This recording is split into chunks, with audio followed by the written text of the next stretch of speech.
Today we are going to prepare Gulkand, and Gulkand is prepared with rose petals. So we have here some roses. We have collected them early in the morning before sunrise, and we have a few plants. So every day we are going to collect these roses, wash them, and then shake up the excess water this way, and separate the petals and put them in a clean, dry bottle. We're going to add sugar and keep the bottle every day in sunlight, shake it once a day, and in a few short weeks, the Gulkand will be ready.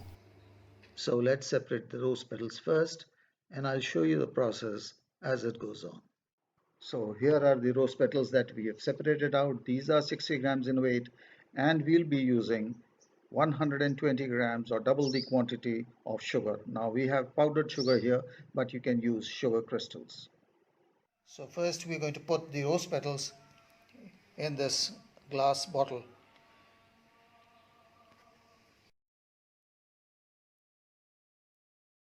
So we have put the rose petals in the glass bottle, and we're going to put the sugar, the powdered sugar that is, into the bottle now. You can use table sugar or sugar crystals in place of powdered sugar, but if the intensity of sunlight is low, then use powdered sugar because that is going to melt much faster. Now put the lid on and shake the bottle a couple of times so that the sugar mixes well. So as you can see, the sugar and the petals are mixed nicely. Now we are going to keep the bottle in sunlight all day long. In the evening, we are going to take the bottle in the house. Early next morning, we are going to bring the bottle outside into the sunlight again. But before we do that, we will add fresh petals and sugar and then stir the contents very well. And we're going to repeat this process every morning until the bottle is full. So today is the second day of making Gulkand. So we already collected the rose petals, washed and separated them. And here we have the powdered sugar, which is 90 grams in weight, since the rose petals are 45 grams in weight today. And this is yesterday's rose petals and sugar mixture, which we put in the bottle. And you can see the process has already started. You can see the melted sugar inside. And we're going to give this a stir first and then add in the rose petals and the powdered sugar.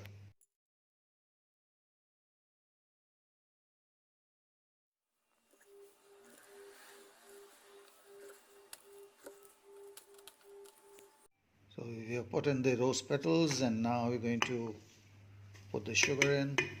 So we have put in the rose petals as well as the powdered sugar. Now we're just going to give it a mix.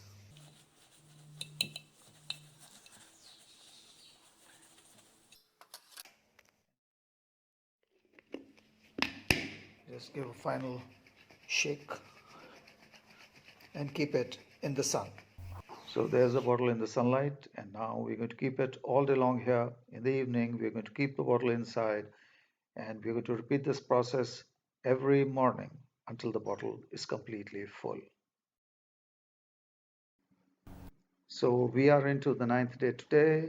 As you can see, the bottle is almost full, and today is possibly the last day we'll be adding the petals and the sugar. And today we have 100 grams of sugar crystals. We have not powdered it, and 50 grams of rose petals.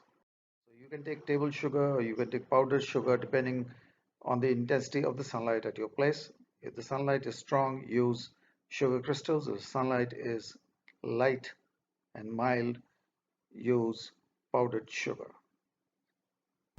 So here's a fast recap of the process we have been doing every day over the last 9 days, which is collecting the roses before sunrise each day, washing them, then separating the petals and weighing them, and then weighing double the quantity of sugar. Then putting the petals and the sugar in a glass jar, stirring the contents very well, and then closing the cap and keeping this jar in the sun all day long, and then carrying this over a period of time until the jar is full. So it took us about 9 days to fill this jar, and now we're going to just keep the jar in the sun all day long for a few short weeks, say 3 to 4 weeks, and the Gulkand will be ready by then. However, ensure that you stir the contents of the jar every day once in the morning before the jar is kept out in the sun, and you have to do this for 1 month or until the time the bottle is out in the sunlight. After that, you do not need to do this. So today is the 13th of May, exactly 1 month after we started making the Gulkand. So here is the Gulkand, as you can see, absolutely wonderful looking, and it's completely ready now to be used. You can store it in a bottle, keep it in the fridge, it'll last longer, and you can use it to make milkshakes, ice creams. You can have it as it is, or in pan, or whatever way you want to use it. So do try this recipe, give us your feedback, and if you like the recipe, please share a video and also subscribe to our channel. Thanks for watching. Have a nice day.